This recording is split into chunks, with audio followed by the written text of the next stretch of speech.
Noong tayo'y sinakop ng mga Kastila, tanging mga Mestizo at Spaniard o kaya naman ay asawa ng Espanyol ang pinahihintulutang tumira sa Intramuros. Akala niyo kung anong ginagawa ko, no? Sinusundan ko lang naman ang yapak na ating pambansang bayani na si Dr. Jose Rizal.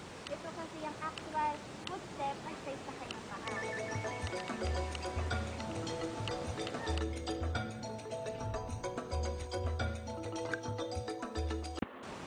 Alam nyo, totoong nahabag ako sa ating pambansang bayani habang sinusundan ko ang kanyang mga huling yapak.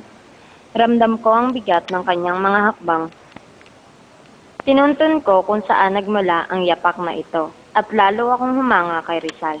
Kung tutuusin, nakakaawa ang kanyang kalagayan dito sa loob ng malaking kulungan. Sa kanyang estatwa sa loob ng kulungan, makikita na nakatali sa likod ang dalawang kamay ng ating pambansang bayani. Dito ko nakita kung paano naging kahabag-habag, subalit kahanga-hanga ang ginawang sakripisyo ng ating pambansang bayani. Oo nga, restore lang ang lugar na ito.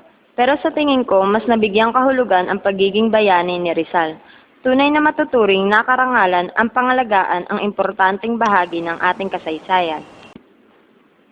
Ang Plaza Moriones kung saan nakatayo ang monumento ni Rizal at ang Rizal Shrine, dito kasi nakatago ang mga aklat ni Rizal. Dito rin niya isinulat ang tulang May Ultimo Adios o May Last Farewell noong gabi bago siya pinaslang. Ilan lang yan sa mga huling katagang isinulat ni Rizal bago siya pinatay. Sa katotohanan ay wala naman talagang pamagat na binigay si Rizal sa tulang ito. Ibinase na lang sa pangyayari.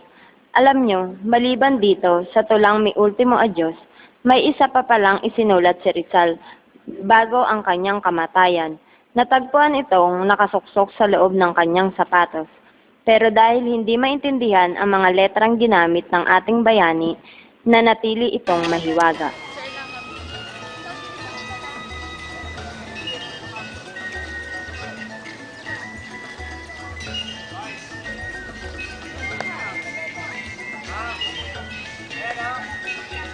Magandang pasyalan dito sa Intramuros.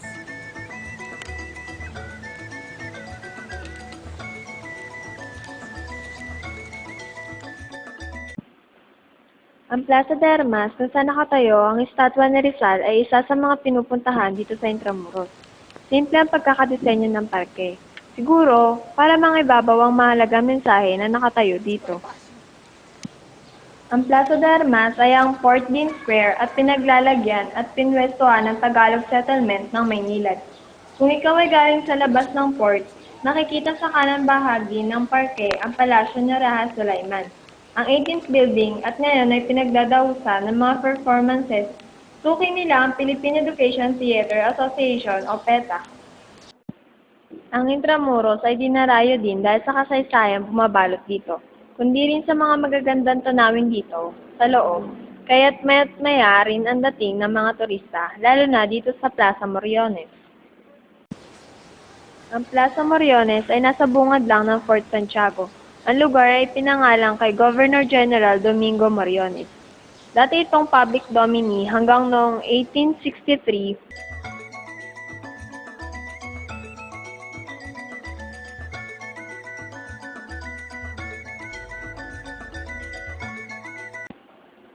The Chamber of the Condor magazine ay nagsilbi itong Twitter step sa daang-daang gerilya at sibilyan ng huli noong ikalawang digmaang pandaigdig.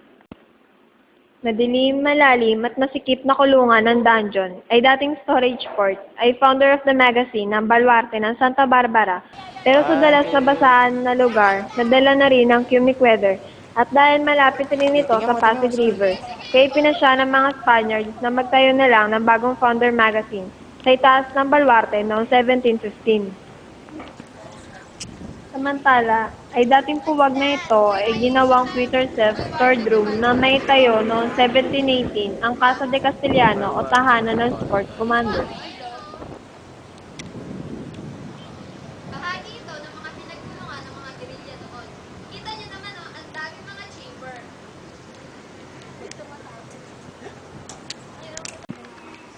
Isa rin sa mga main attraction dito sa Intramuros, ang mga bomba na nakakalat dito. Noon kasi, tinayo ng mga Espanyol ang Intramuros ay usong-uso ang mga pirata. Sila yung mga nandulusog sa bayan at nandoloob minsan, ay ang mga nadaraanan na tao, kinukuha at kinukulong lalo na ang mga babae. Kaya ginawa ng Spanish regime ay pinaglalagyan ng mga palibot ng Intramuros ng mga bomba at ang ilan dito ay nakaharap sa dagat para sindakin ng mga pirata bago man ito dumaong dito at sumalakay sa lugar. Ang ilan sa mga bomba ay nakapreserve dito sa loob ng Intramuros.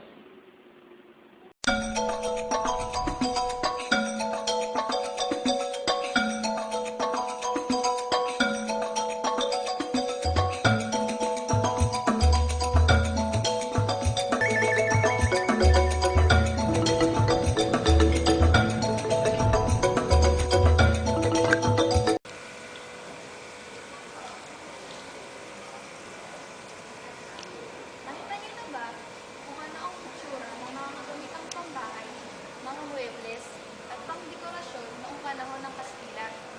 Tara, silipin natin ng lahat ng ito sa loob ng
ng nakaraan.